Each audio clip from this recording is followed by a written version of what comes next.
যুক্তরাষ্ট্রের মিশিগানের হ্যামট্রামিক শহরে প্রথমবারের মতো উন্মুক্ত পরিসরে অনুষ্ঠিত হতে যাচ্ছে 2 দিনব্যাপী full moon Islamic cultural festival. আগামী 15 এবং 16 আগস্ট আন্তর্জাতিক কিরাত ও নাশিদ শিল্পী সহ দেশ বিদেশের ইসলামিক স্কলারদের অংশগ্রহণে অনুষ্ঠিত হবে এই আয়োজন। ফেস্টিভ্যালে থাকছে ইসলামিক প্রদর্শনী, গ্র্যান্ড প্যারেড, বইমেলা ও বাজার, জব ফেয়ার ও বিনামূল্যে মেডিকেল ক্যাম্প সহ নানা আয়োজন। গতকাল শনিবার সন্ধ্যায় আল ইহসান মসজিদে আয়োজিত সংবাদ সম্মেলনে উৎসবের আদ্যপান্ত তুলে ধরা হয়। বিস্তারিত জানাচ্ছেন ফারজানা আফরোজ। হ্যামট্রামিকের প্রাণ কেন্দ্র জোসেফ কম্পো রোড।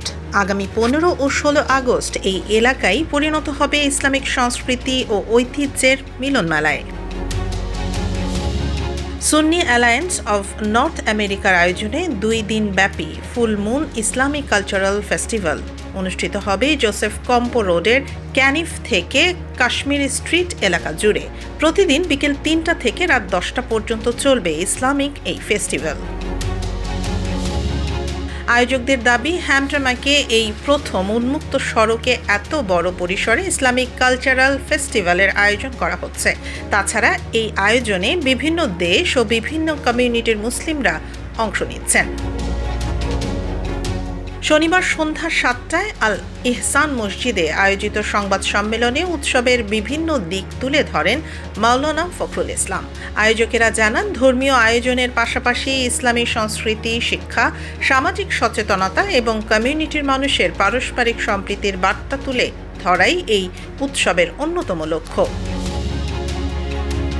আয়োজনে অন্যতম আকর্ষণ আন্তর্জাতিক কিরাত সম্মেলন। এতে অংশ নেবেন আন্তর্জাতিক খ্যাতিসম্পন্ন কারি আহমেদ বিন ইউসুফ আল আহজারি এবং কারি ও নাশিদ শিল্পী মোহাম্মদ আব্বাস মিশরি।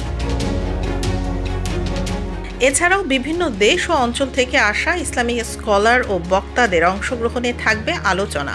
তাছাড়া ফেস্টিভ্যালে অংশ নেবেন শেখ আমিন মোহাম্মদ, মাওলানা আব্দুল হাকিম আজাদি, ডক্টর সাহিবজাদা, শরীফ আহমদ, শেখ তাহির মতিন সিদ্দিকী, শেখ কামাল আইয়ুবী, শেখ মোহাম্মদ সুলাইমান সহ আরও অনেকে। তবে আয়োজন শুধু আলোচনা, কিরাত কিংবা নাশিদের মধ্যেই সীমাবদ্ধ থাকছে না। থাকছে ইসলামিক প্রদর্শনী, গ্র্যান্ড প্যারেড, ইসলামিক বইমেলা ও বাজার, জব ফেয়ার, বিনামূল্যে মেডিকেল ক্যাম্প এবং মাদক বিরোধী সচেতনতামূলক কার্যক্রম। শিশু, কিশোর ও তরুণদের সম্পৃক্ত করতেও রাখা হয়েছে বিভিন্ন আয়োজন। এছাড়া শেষ দিন রোববার দুপুর 1টায় মধ্যাহ্নভোজের পর অনুষ্ঠিত হবে বিশেষ র্যালি। 15 ও 16 আগস্ট এ আয়োজনে ধর্ম, বর্ণ নির্বিশেষে সবাইকে আমন্ত্রণ জানিয়েছেন আয়োজকেরা।